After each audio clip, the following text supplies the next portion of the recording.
ஓம் ஸ்ரீ குருவே நமக.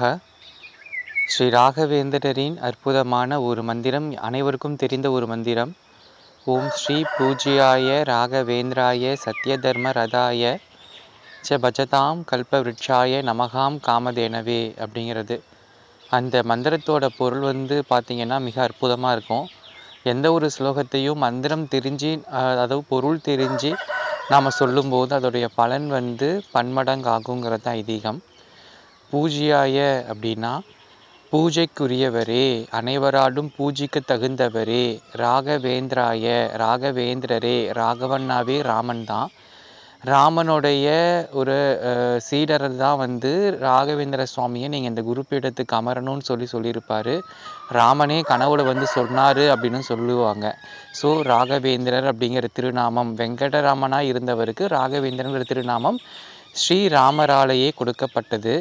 பூஜ்யாய ராகவேந்திராய சத்ய தர்ம ரதாயச்ச அப்படின்னா சத்தியத்தையும் தர்மத்தையும் தனக்குள்ளே வச்சவர்னு சொல்லலாம்.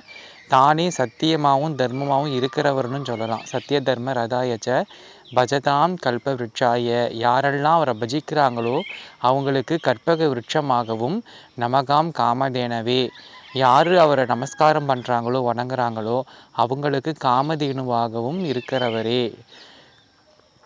காமதேனவே நமோ நமக. பூஜ்யாய ராகவேந்திராய சத்ய தர்ம ரதாயச்ச பஜதாம் கல்பவ்ருட்சாய நமகாம் காமதேனவே அப்படின்னு சொல்லி இந்த ஸ்லோகம் வருது.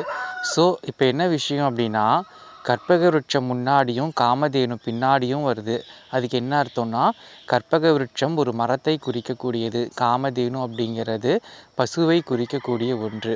அதுபோல் யாரெல்லாம் இயற்கையை நேசிக்கிறாங்களோ அவங்க எல்லாத்துக்கும் ராகவேந்திர சுவாமி துணையாக வருவாருன்னும், காமதேனு யாரெல்லாம் மற்ற உயிர்களையும் தன்னுயிர் போல பாவிக்கிறாங்களோ அவங்களுக்கும் ராகவேந்திர சுவாமியோட அனுகிரகம் பரிபூரணமாக கிடைக்குங்கிறதும் தான் இந்த ஸ்லோகத்தோடைய பொருள்.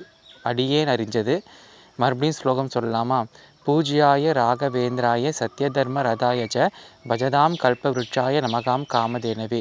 ஸ்ரீ ராகவேந்திர சுவாமியோடைய குருவருள் எல்லாத்துக்கும் கிடைக்கட்டும்.